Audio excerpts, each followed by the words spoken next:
Welcome to PCS education. আমি সুজিত দেবনাথ, তোমাদের প্রিয় সুজিত স্যার। আজকের ক্লাসে আমরা কি পড়ছি? নেতাজি সুভাষচন্দ্র বোস সম্পর্কে একটা সিরিজ অফ লেকচার আমরা আলোচনা করছি। ঠিক আগের ক্লাসে আমরা পড়েছিলাম সুভাষচন্দ্র বোসের সঙ্গে ইন্ডিয়ান ন্যাশনাল কংগ্রেসের টাসল, এবং শেষমেশ সুভাষচন্দ্র বোস যখন ত্রিপুরী কংগ্রেসের পর কংগ্রেসের সভাপতির পদ থেকে পদত্যাগ করলো সেই অবধি।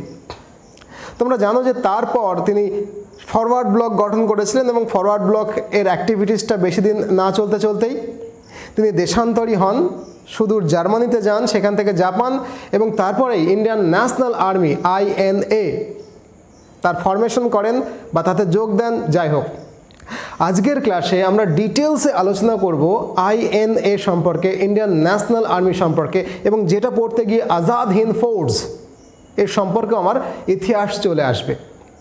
দেখো, INA এর ফুল ফর্ম হচ্ছে ইন্ডিয়ান ন্যাশনাল আর্মি। এই INA ইন্ডিয়ান ন্যাশনাল আর্মি আসলে দুইবার তৈরি হয়েছিল, একবার মোহন সিং রাসবিহারী বোসের হাতে, পরবর্তীকালে সুভাষচন্দ্র বোসের হাতে। যদিও একটা কন্টিনিউয়াস প্রসেস, কিন্তু একটু ভাগ রয়েছে। দুবার আমি প্রতিষ্ঠার কথা বললাম যখন, আমি গোটা ইতিহাসটা ইতিহাস পড়ানোর মতোই বলবো, এবং অ্যাজ ইউজুয়াল সুজিত স্যার যেরকম করে কথা বলে অনেক শুরু থেকে ইতিহাসটা আমরা টানবো। দেখো, আজকের যে ইতিহাস INA ইন্ডিয়ান ন্যাশনাল আর্মি, সেইটা একটা লাইন দিয়ে ব্যাখ্যা করা যায় যে শত্রু আমাদের মিত্র। কার কথা এটা? এটা অবশ্য চাণক্য পণ্ডিতের কথা, কিন্তু আধুনিক ভারতবর্ষের রাজনৈতিক ইতিহাসে নেতাজি সুভাষচন্দ্র বোস এই কথাটা ব্যবহার করেছিলেন, শত্রু আমাদের মিত্র। তো ব্রিটিশের এগেনস্ট থেকে ভারতবর্ষকে স্বাধীন করতে হবে, অতএব ব্রিটিশের যারা শত্রু তাদের সঙ্গে হাত মেলাও। এটা হচ্ছে সিম্পল থিওরি, যেটা নেতাজি সুভাষচন্দ্র বোস বিশ্বাস করতেন। এবং এই বিশ্বাসের পরিস্থিতিতেই দ্বিতীয় বিশ্বযুদ্ধ যখন শুরু হয়ে গেল, তখন নেতাজি সুভাষচন্দ্র বোসের সামনে একটা সুযোগ তৈরি হলো। কোন পরিস্থিতিতে? দেখো, শুরুর কথাগুলো একটুখানি ভালো করে বুঝে নাও। তোমরা পার্ল হারবার বলে একটা সিনেমা দেখে থাকতে পারো, বিখ্যাত একটা সিনেমা। জাপান দ্বিতীয় বিশ্বযুদ্ধ চলাকালীন 7th of December 1941, 7th of December 1941 Japan দ্বিতীয় বিশ্বযুদ্ধ চলাকালীন অতর্কিত, অর্থাৎ কোনো রকম আঁচ না দিয়েই হাওয়াই দ্বীপে আমেরিকার একটা এয়ারবেস, সেই পার্ল হারবারকে আক্রমণ করে বসে। এবং এই আক্রমণের তীব্রতা, জাপানি আক্রমণের তীব্রতা এত বেশি তীব্র ছিল যে পার্ল হারবারে আমেরিকার সাংঘাতিক রকমের ক্ষতি হয়ে যায়। যদিও পরবর্তীকালে আমেরিকার ত্রাসে পড়ে জাপানের এই ব্যাপারটাই জাপানের জন্য কাল হয়ে যাবে, that is a different story. কিন্তু পার্ল হারবারটাকে দখল করে নেওয়া, হাওয়াই দ্বীপটাকে কন্ট্রোলে নিয়ে আসার পর অলমোস্ট ফুল সাউথ এশিয়া জাপানের কন্ট্রোলে চলে গেছিল। Almost on the entire South Asia within few week Japan সমগ্র দক্ষিণ এশিয়াকে কিন্তু দখল করে নিয়েছিল কয়েক সপ্তাহের মধ্যে। এবং এই দখল করে নেওয়ার পর তাদের উদ্দেশ্য নিশ্চয়ই চায়না ছিল, ভারত ছিল, মালয়েশিয়া ছিল।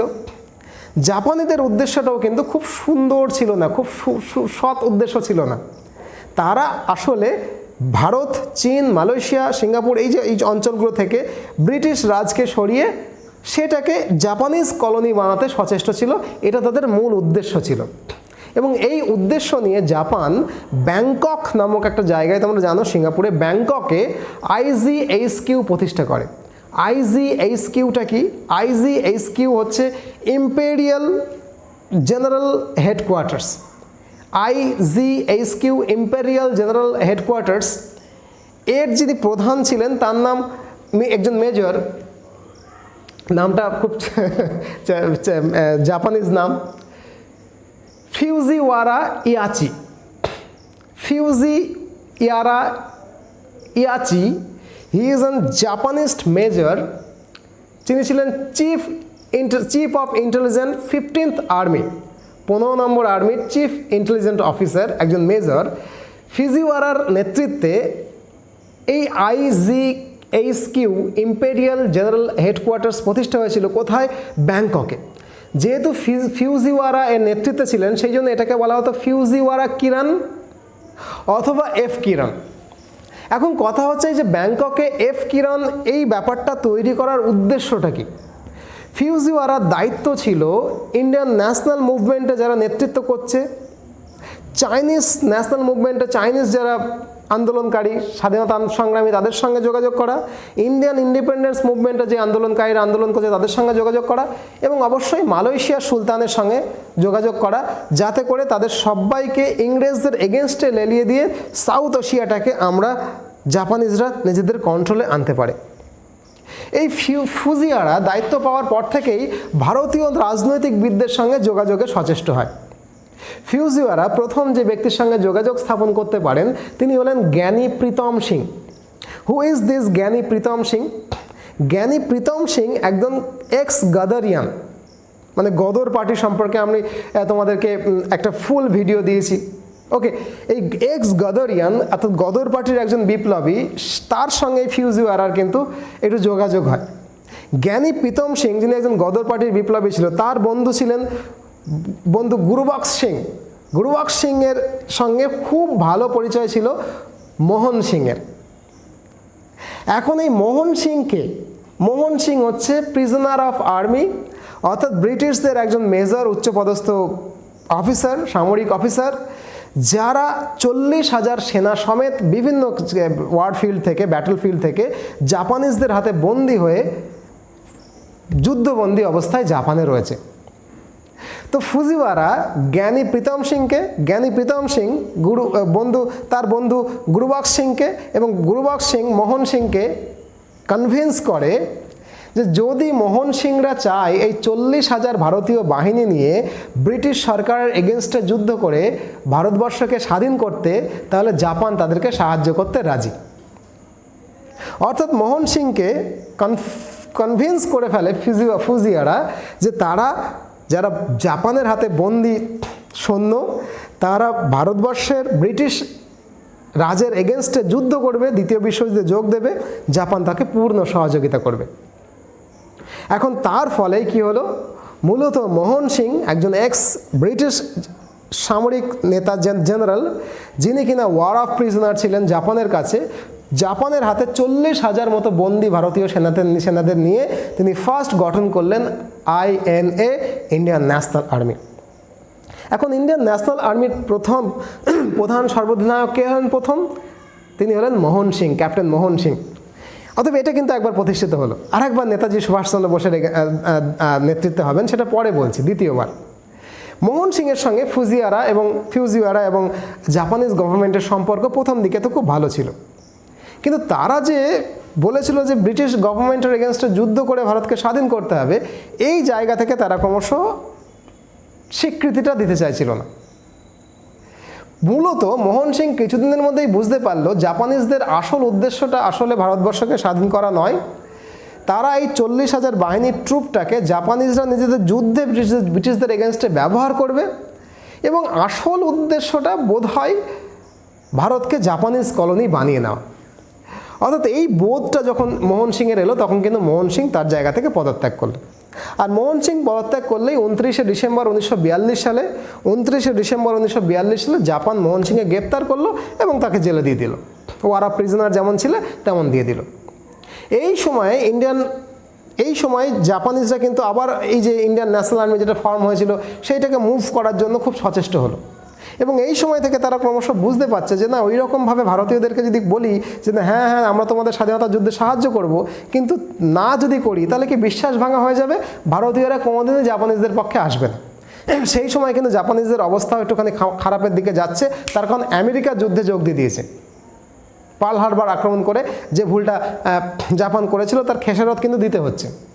সেই জন্য ব্যাংককে একটা কনফারেন্স হয়। কনফারেন্সটা কার সঙ্গে হয়? রাসবিহারী বোসের সঙ্গে হয়। রাসবিহারী বোস তোমরা জানো ভারতবর্ষে একটা মানে খুব উঁচু মানের বিপ্লবী নেতা। তিনি কিন্তু গঠন করেছিলেন ইন্ডিয়ান ইন্ডিপেন্ডেন্স লীগ। এই ইন্ডিয়ান ইন্ডিপেন্ডেন্স লীগের সঙ্গে ব্যাংককে জাপানিজদের একটা কনফারেন্স হয়। কনফারেন্সটা হয় জুন মাসে 1942 সালে, এবং সেখানে 34টা পয়েন্ট রাসবিহারী বোস এবং জাপানিজদের মধ্যে 34টা পয়েন্টের ওপরে চুক্তিপত্র হয়। সেই চুক্তির প্রত্যেকটা জায়গাতেই বলা হয় যে না, অ্যাকচুয়ালি তাদেরকে ভারতবর্ষের স্বাধীনতা আন্দোলনে সাহায্য করা, ব্রিটিশ বিরোধী আন্দোলনে যুদ্ধে সাহায্য করা জাপানিজরা একমত এবং তারা করবে। এখন এই যে ইন্ডিয়ান ন্যাশনাল লীগ, যেটা রাসবিহারীর নেতৃত্বাধীন ছিল, তার সাবঅর্ডিনেট হিসাবে, তার নিচের সেনাবাহিনী হিসাবে কাজ করবে INA, ইন্ডিয়ান ন্যাশনাল আর্মি। অতএব ইন্ডিয়ান ইন্ডিপেন্ডেন্স লীগ, তার সর্বাধিনায়ককে রাসবিহারী বসু, তার সেনাবাহিনী বা আর্মি হিসাবে কাজ করবে কে করবে বলো? Indian national army.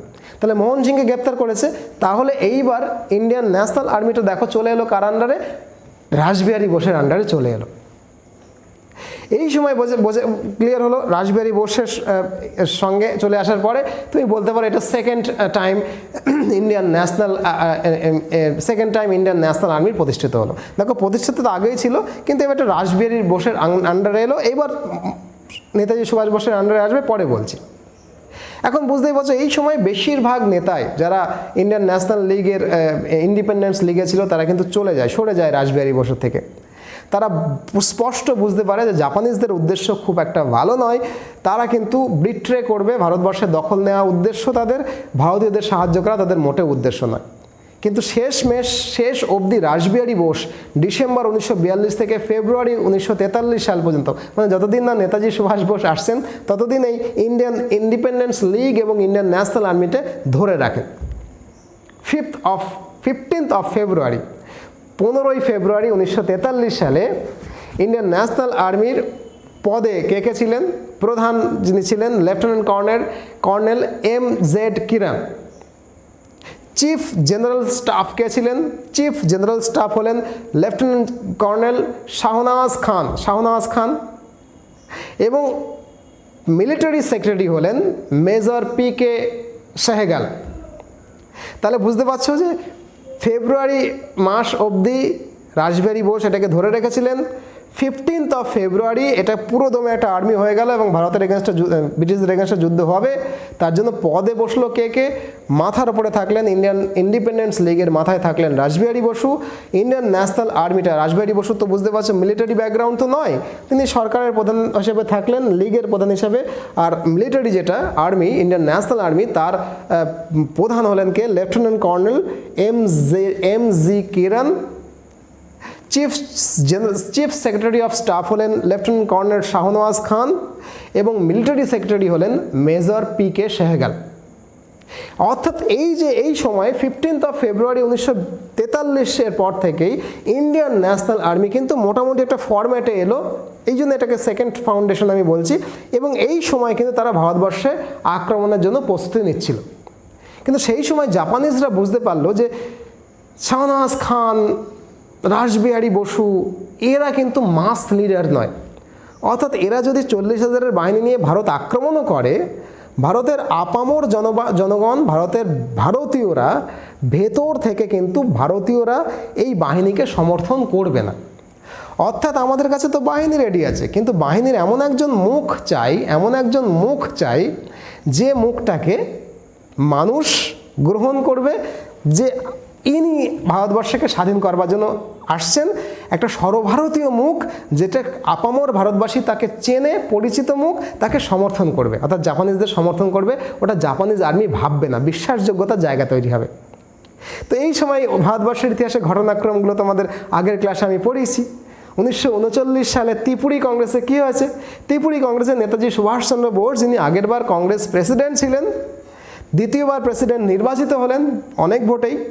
তা সত্ত্বেও গান্ধীজির সঙ্গে মনোমালিন্য হওয়াতে তাকে কংগ্রেসের সভাপতি পদ ত্যাগ করে ফরওয়ার্ড ব্লক গঠন করতে হয়েছে, অর্থাৎ তিনি তার কর্তৃত্বটাই হারিয়েছেন। তো জাপানিজরা কিন্তু এই সুযোগটা চাইছিল। জাপানিজ গোয়েন্দারা কিন্তু সুভাষ বোসের সঙ্গে যোগাযোগ করতে শুরু করে দেয় সেই সময় থেকে।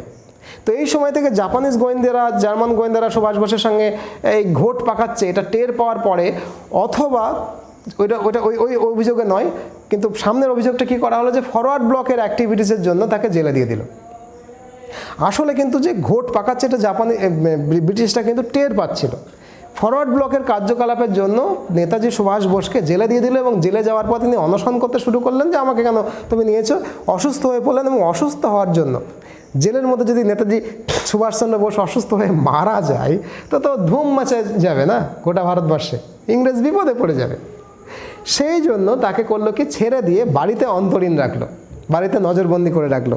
তো সেই ইতিহাস তোমরা অন্য একদিন পড়বো, অথবা তোমরা Netaji Subhas Chandra Bose the forgotten hero এই সিনেমাটা দেখে নিও। সাংঘাতিক একটা রোমাঞ্চকর একটা ব্যাপার, বাড়ি থেকে কী করে পালাচ্ছে ভাইপোকে নিয়ে, তারপরে সেখানে কি করবে, কাবুল হয়ে, আফগানিস্তানের কাবুল হয়ে ওই ভেতর দিয়ে, মধ্য এশিয়ার ভেতর দিয়ে জার্মানিতে গিয়ে, ইউরোপ হয়ে জার্মানিতে গিয়ে পৌঁছবে। এবং জার্মানিতে পৌঁছে 1942-43 নাগাদ, 41 নাগাদ উনি পালান কবে থেকে ইন্ডিয়াতে, উনি ইন্ডিয়া থেকে পালান 1941 সালের জানুয়ারি মাসে। এবং 1941 সালের জানুয়ারি মাসে পালিয়ে উনি কাবুল হয়ে, আফগানিস্তানের কাবুল হয়ে, মধ্য এশিয়া হয়ে ইউরোপের জার্মানিতে গিয়ে উপস্থিত হন এবং হিটলারের সঙ্গে সাক্ষাৎ করেন। হিটলার এই সময় কিন্তু সুভাষচন্দ্র বোসকে কোনো রকম, প্রথম দেখাতেই কোনো রকম সাহায্য করতে রাজি হননি। তিনি বলেছিলেন, ঠিক আছে আমার মোরাল সাপোর্ট তো রয়েছে, কিন্তু এই মুহূর্তে জার্মানি সুভাষচন্দ্র বোসকে ব্রিটিশের এগেনস্টে কোনো রকমের সাহায্য করতে পারছে না।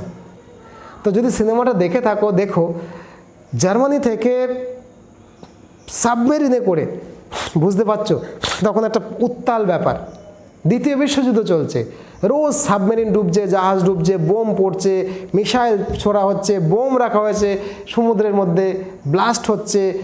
এই রকম একটা দুর্যোগপূর্ণ পরিস্থিতিতে জার্মানি থেকে ডুবোজাহাজে করে জীবনের ঝুঁকি নিয়ে উনি জাপানে এসে পৌঁছলেন, টোকিও, আবার এশিয়াতে এসে পৌঁছলেন টোকিওতে জুন মাসের 1943 সালে।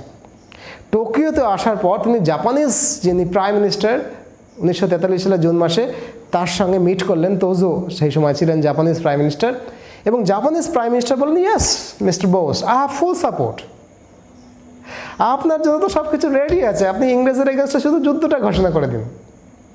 জুলাই মাসে 1943 সালে ইন্ডিয়ান ইন্ডিপেন্ডেন্স লীগ, যার দায়িত্বে ছিলেন রাসবিহারী বসু, তার হাত থেকে দায়িত্বটা শিফট করিয়ে দিলেন সুভাষচন্দ্র বোসের হাতে। এবং সুভাষচন্দ্র বোস একটা সরকার গঠন করলেন যার নাম হলো আজাদ হিন্দ সরকার। ইন্ডিয়ান ইন্ডিপেন্ডেন্স লীগ আর থাকলো না, সরকারই গঠিত হয়ে গেল যার নাম হলো আজাদ হিন্দ সরকার। এই আজাদ হিন্দ সরকার ডিক্লেয়ার করার পর জাপান, জার্মানি, ইতালি এরা কিন্তু সবাই মিলে ইন্টারন্যাশনালি এই সরকারকে স্বীকৃতি দিল।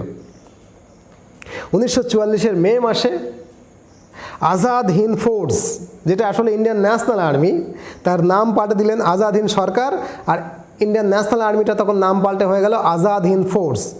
আজাদ হিন্দ ফোর্স কিন্তু ভারতে মুভ করতে শুরু করলো জাপান থেকে ওই দিকটা হয়ে, এবং তারা প্রথম নাগাল্যান্ড এর কোহিমা জয় করে নিল।